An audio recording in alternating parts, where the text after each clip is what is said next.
Hello friends, இன்னைக்கு நம்ம பார்க்க போகிற Supplementary reader The Aged Mother written by Matsuo Basho. Aged Mother அப்படின்னா என்னன்னு நமக்கு தெரியும், வயதான தாய். ஒரு வயதான தாய்க்கு என்ன ஒரு ப்ராப்ளம் வருது, அதுக்கு அவங்க மகன் எப்படி அதை சரி பண்ணுறாரு அப்படிங்கிறது தான் இந்த lesson.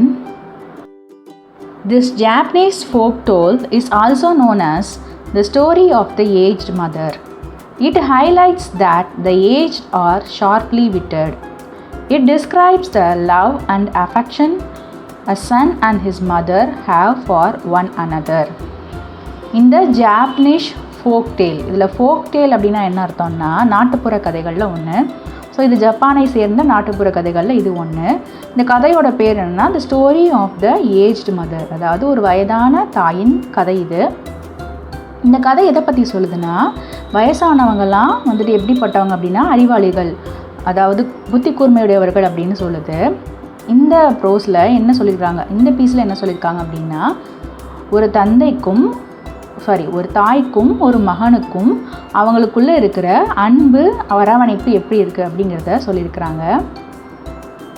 Long ago, there lived at the foot of the mountain a poor farmer and his aged widowed mother.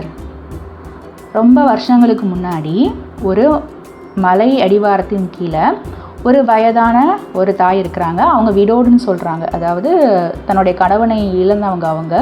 கணவனை இழந்த ஒரு பெண்மணிக்கு ஒரு பையன் இருக்கார். அவங்க ரொம்ப ஒரு புவர் அப்படின்னா ரொம்ப ஏழ்மையான விவசாயிகள் அவங்க. They owned a bit of land which supplied them with food and they were humble, peaceful and happy. So அவங்களுக்கு கொஞ்சம் நிலம் இருக்குது. அந்த நிலத்தின் மூலமாக அவங்க என்ன பண்ணுறாங்க, அவங்க சாப்பாடை ரெடி பண்ணிக்கிறாங்க. அவங்க ரொம்ப ஹம்பிளாக இருக்கிறாங்க. ஹம்பிள்னால் அடக்கமாகவும் அமைதியாகவும் சந்தோஷமாகவும் வாழ்ந்துட்டுருக்காங்க.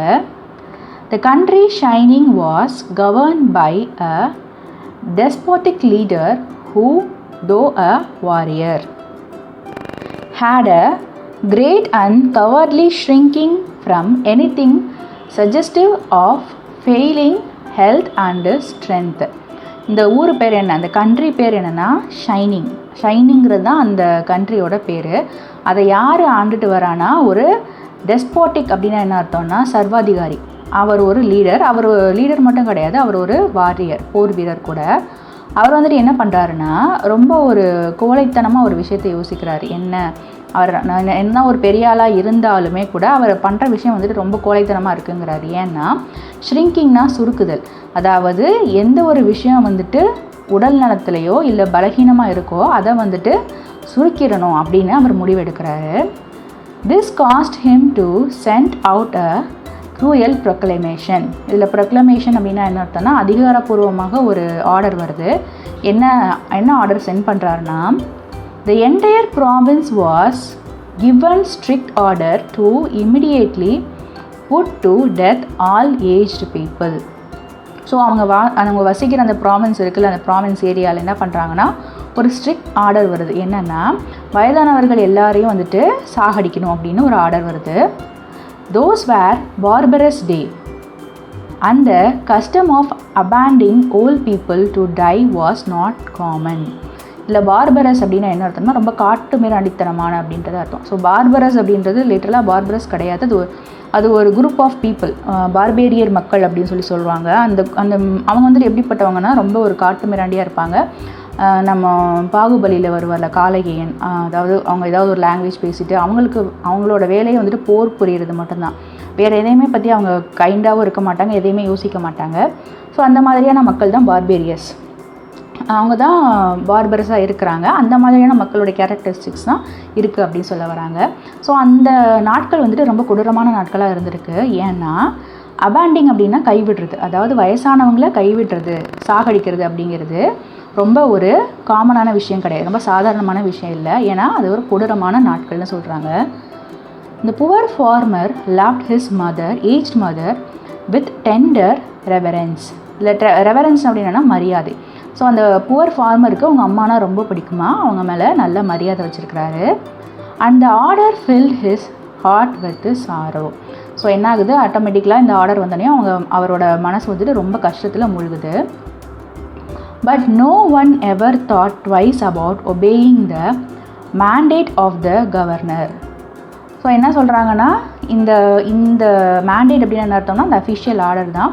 ஸோ கவர்னர் கொடுத்த இந்த அஃபிஷியல் ஆர்டரை வந்துட்டு வேணாமா, மதிக்கலாமா, வேணாமாங்க மற்றவங்க யாருமே வந்துட்டு 1க்கு 2 தடவை யோசிக்கவே இல்லை அப்படின்னு சொல்கிறாங்க. ஏன்னா அவர் கொடுத்துட்டாரு, அதை செய்யணும் அப்படிங்கிற ஒரு கண்ணோட்டத்தில் அவங்க இருக்கிறாங்க. So with many deep and hopeless sighs the youth prepared for what at that time was consider the kindest mode of death. So என்ன சொல்கிறாரு, இவருக்கு ரொம்ப ஒரு மனசு கஷ்டமாக இருக்குது, ஒரு நம்பிக்கை இழந்து போய் ஒரு பெருமூச்சு விடுறாரு. ஸோ இந்த யங்கான அவர் என்ன பண்ணுறாரு, அதாவது அந்த தாயோட மகன் என்ன பண்ணுறாருன்னா, நம்ம என்ன பண்ணுவோம் அப்படின்னா ஈஸியாக வந்துட்டு சாகிறதுக்கு ஏதாவது ஒரு வழி இருக்கா, கைண்டஸ்ட் மோட் ஆஃப் டெத்துக்கு ஏதாவது ஒரு வழி இருக்காங்கிறத நம்ம பார்ப்போம் அப்படின்னு சொல்லி அவர் யோசிக்கிறாரு. Just at sundown, when his day's work was ended, he took a quantity of unwhitened rice, which was principal food for the poor, and he cooked, dried it. So என்ன ஆகுதுன்னா, சூரியன் மறையுது, அவரோட வேலை முடியுது. இவர் என்ன பண்ணுறாருன்னா, அன்வைட்டன்ட் ரைஸ் அப்படின்னா வந்துட்டு வெள்ளையாக ஆக்கப்படாத அரிசி, அதாவது நம்ம பாலிஷ்டு ரைஸ் கிடையாது, பாலிஷ் பண்ணாத ரைஸ். அவங்களுக்கு வந்துட்டு அதுதான் வந்துட்டு மெயினான ஃபுட்டு. யாருக்கு? ஃபார்மருக்கு. ஸோ அதை என்ன பண்ணுறாரு, நல்லா சமைக்கிறாரு, சமைச்சு அதை நல்லா உலர வைக்கிறாரு. And tied it in a square cloth which he swung in a bundle around his neck along with a gourd filled with cool sweet water. அதை என்ன பண்ணுறாருன்னா, ஒரு சதுரமாக வந்துட்டு அதை உள்ளே வச்சு, நம்ம சாப்பாடு மடிப்போம்ல, டூருக்கு எங்கேயாவது போகிறப்போ சதுரமாக சாப்பாடு மடிப்போம்ல, அந்த மாதிரி ஒரு துணியில் வச்சு இவர் சாப்பாடு மடிச்சுக்கிறாரு. எடுத்துகிட்டு என்ன பண்ணுறாருன்னா, பண்டிலாக எடுத்துகிட்டு அவரோட கழுத்தில் கட்டிக்கிறாரு. அது கூட என்ன எடுத்துக்கிறாரு, இங்கே காட் அப்படின்னா என்ன அர்த்தம்னா, அதாவது ஒரு பாட்டில், எப்படின்னா வந்துட்டு குடுவைன்னு சொல்லுவாங்கள்ல, மரத்தினால இல்லைனா ஏதாவது ஒரு இதில் உருவாக்கியிருக்கோம்ல குடுவை, அந்த குடுவை ஃபுல்லாக வந்துட்டு தண்ணி எடுத்துக்கிறாரு.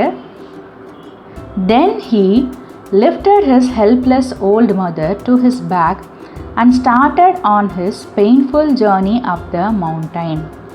அப்புறம் என்ன ஆகுதுன்னா, அவங்க அம்மாவை அவர் தூக்கிக்கிறாரு, பின்னாடி தூக்கிக்கிட்டு அந்த ஜேர்னியை ஸ்டார்ட் பண்ணுறாரு. அந்த மலையை நோக்கி அந்த பெயின்ஃபுல் ஜேர்னியை ஸ்டார்ட் பண்ணுறாரு. The road was long and steep.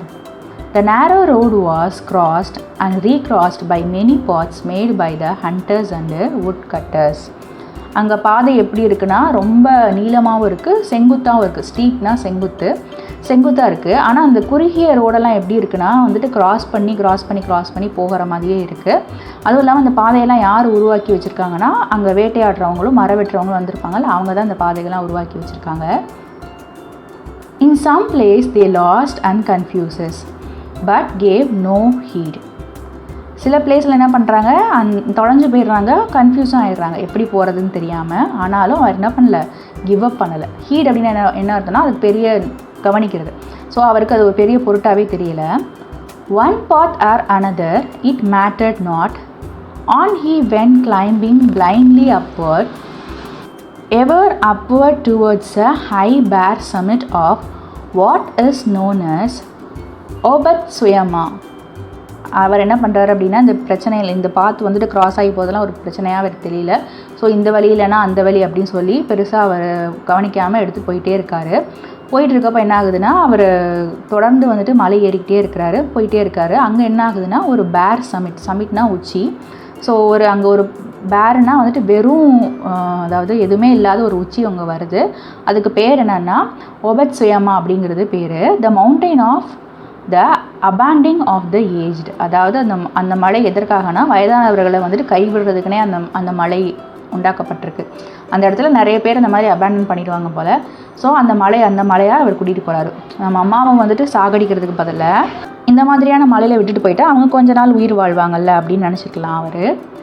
The eyes of the old mother were not so dim but that they noted the reckless hastening from one path to another and her loving heart grew anxious. அவங்க அம்மாவுக்கு வந்துட்டு அவங்க கண்ணெல்லாம் வந்துட்டு எப்படி சொல்கிறது, டிம்முனா வந்துட்டு ஒளி மங்கி போகலை.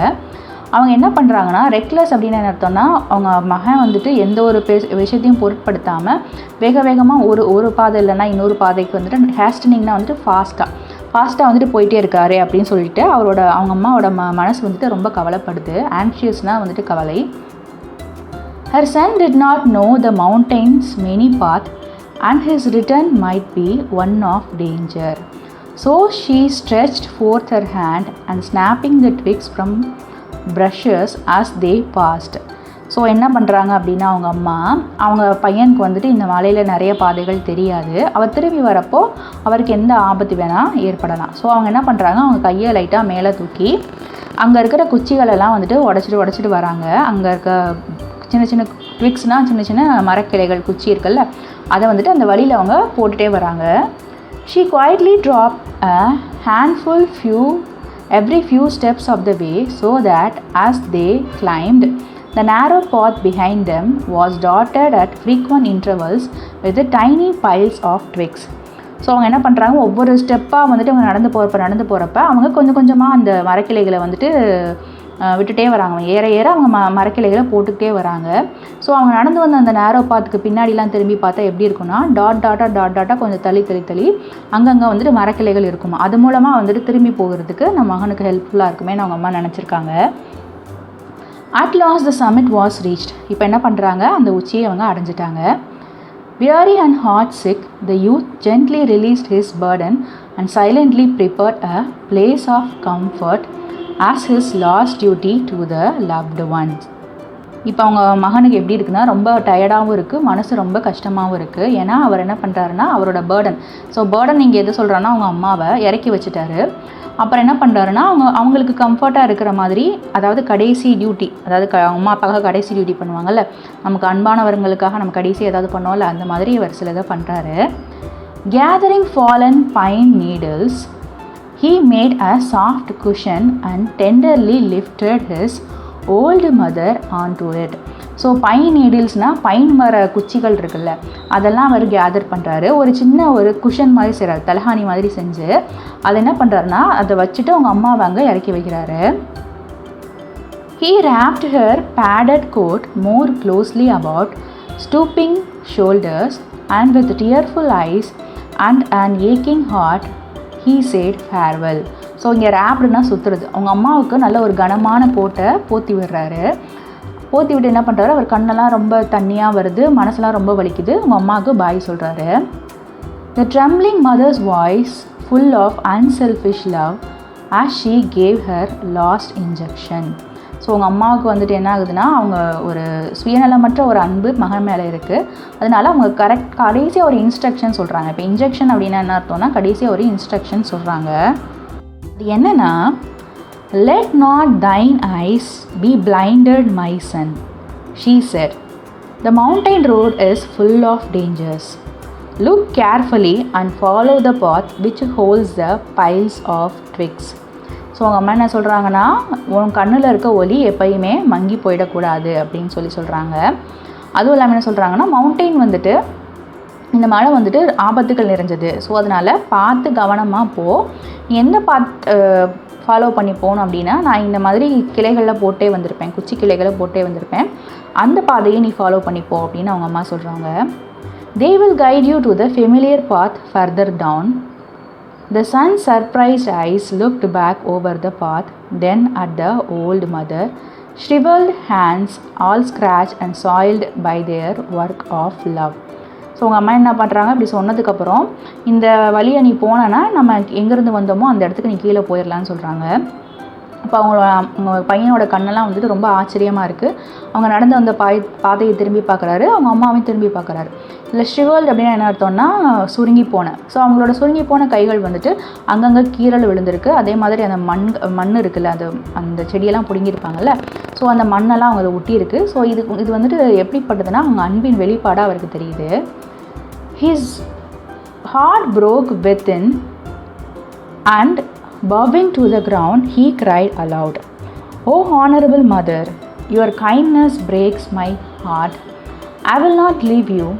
Together we will follow the path of twigs and together we will die."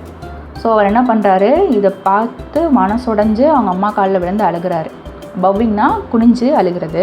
என்னென்னா, என்னோடய அம்மா, நான் உங்களோட இரக்கம் வந்துட்டு என்னோடய மனசை உடச்சிருச்சு, நான் உங்களை இங்கே விட்டுட்டு போக மாட்டேன், நம்ம 2 பேருமே சேர்ந்து அந்த மரக்குச்சிகளை ஃபாலோ பண்ணி போவோம், நம்ம 2 பேருமே சாகுதுன்னா செத்து போவோம் அப்படின்னு சொல்லி சொல்கிறாரு.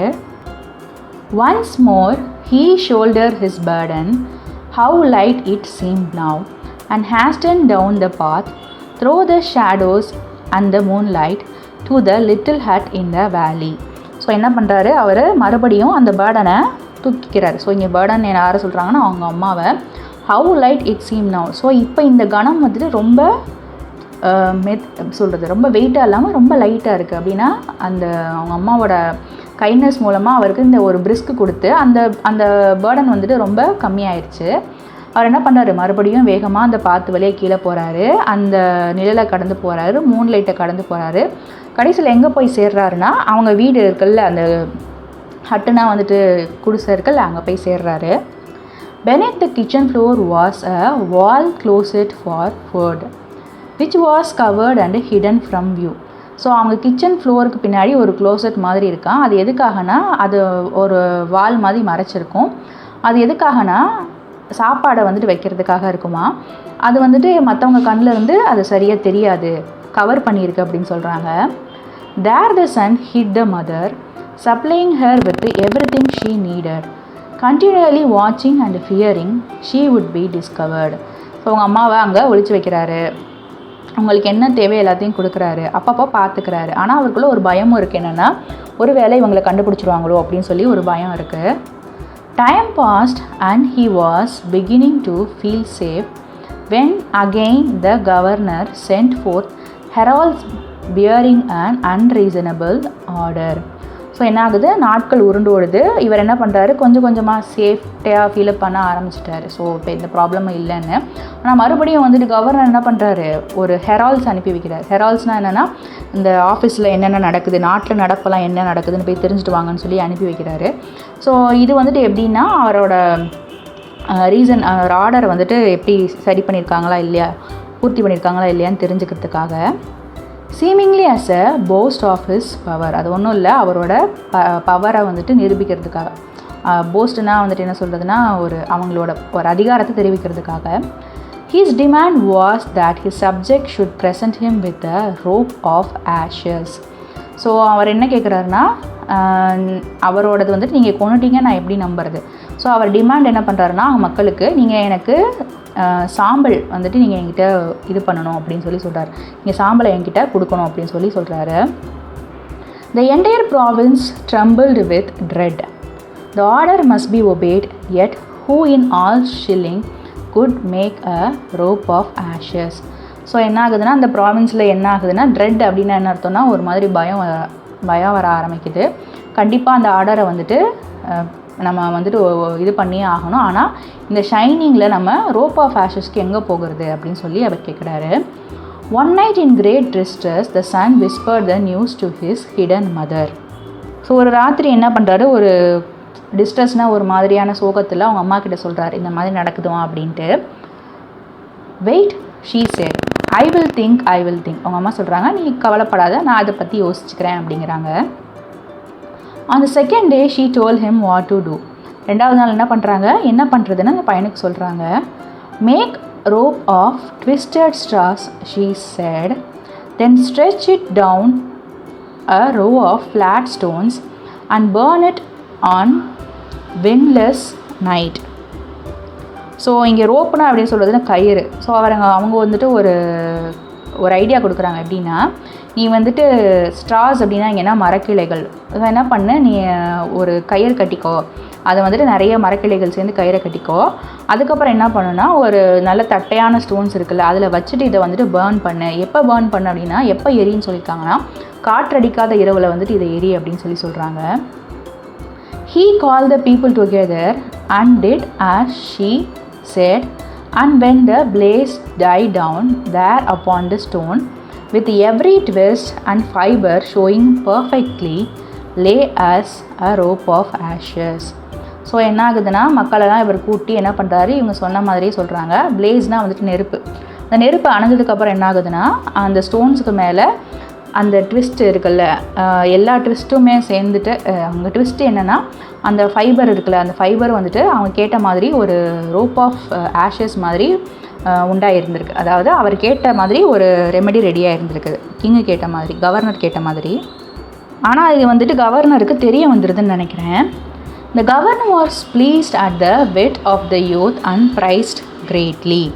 ஸோ கவர்னர் வந்துட்டு இவனோட அறிவுத்திறமையை பார்த்து என்ன பண்ணுறாரு, அவனை ப்ரைஸ் பண்ணுறாரு.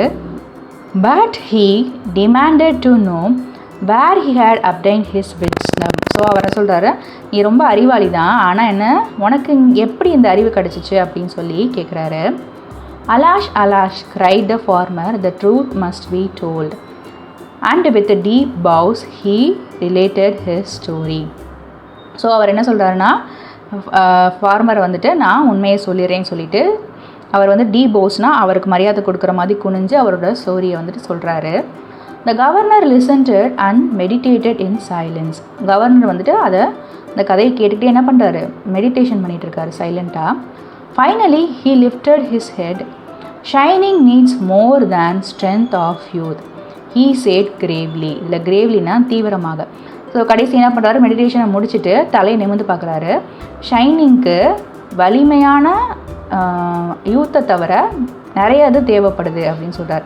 ஸோ அவர் என்ன சொல்கிறாரு, யூத்தாக இருக்கிறவங்க எங்கே இருக்கிறவங்க இருக்கட்டும், மற்றவங்களாம் சாகடிக்கணும்னு சொல்கிறாங்கல்ல.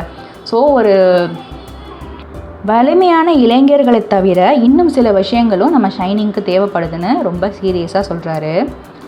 Or that I should have forgotten the well saying, with the crown of snow there comes wisdom. So அவர் என்ன சொல்கிறாரு, ஐயோ நான் ஒரு சேயிங்காக மறந்துட்டேன். சேயிங்னா வந்துட்டு கோட், நான் ஒரு கோட்டை வந்துட்டு மறந்துட்டேன். அந்த கோட் என்னென்னா, with the crown of snow there comes the wisdom. இதில் crown of snow அப்படின்னா, இங்கே ஸ்னோ அப்படின்னா வயதான, அதாவது நரைமுடி கொண்ட அந்த கிரீடம் வந்துட்டு அறிவை கொண்டு வரும் அப்படின்னு சொல்கிறாரு. ஸோ வயசானவங்ககிட்டேருந்து நிறைய அறிவு நம்மக்கிட்ட வரும் அப்படிங்கிறத அவர் உணர்ந்துட்டார். That very hour the cruel law was abolished and custom drifted into as far a past that only legend remains. So என்ன ஆகுதுன்னா, அந்த நிமிஷமே அந்த மணி நேரமே அந்த கொடுமையான சட்டத்தை என்ன பண்ணுறாரு, அவர் நீக்கிடுறாரு. அதுக்கப்புறம் நிறைய இடங்களுக்கு வந்துட்டு என்ன பரவுதுன்னா, ஒரே ஒரு லெஜண்ட் மட்டும்தான் இப்போ மிச்சம் இருக்கிறாங்க அப்படின்ற ஒரு விஷயம் வந்துட்டு நிறைய இடங்களுக்கு பரவுது அப்படின்னு சொல்லி இந்த லெசனை முடிச்சிடுறாங்க. Author information. Matsuo Basho 1644 to 1694 is one of the famous poets of Japan. So இவர் வந்துட்டு இவரோட வாழ்நாள் காலம் 1644 1694 வரைக்கும் இருந்திருக்கு. அவர் ஒரு ஜப்பான்லேயே ஒரு ஃபேமஸான ஒரு poet. In Japan, many of his poems are seen on monuments and traditional sites. So இது வந்துட்டு பெரிய ஒரு மானுமெண்ட்ஸ் அப்படின்னா நினைவு சின்னங்கள். ஸோ இந்த மாதிரியான ட்ரெடிஷ்னல்னால் வந்துட்டு பழங்காலமாக தொடர்ந்து வர்ற சில இடங்களில் வந்துட்டு இவரோட போயமாக பார்க்கலாங்கிறாங்க. Basho was introduced to poetry at a young age and he quickly became well known throughout Japan. So அவர் வந்துட்டு ரொம்ப எங்கேஜ்லேயே பொயட்ரிக்கு அவர் பழக்கப்படுறாரு. கொஞ்ச நாள் என்ன ஆகிடுதுன்னா, ஜப்பான் முழுசும் அவருக்கு அவரை பற்றி தெரிய வந்துடுது.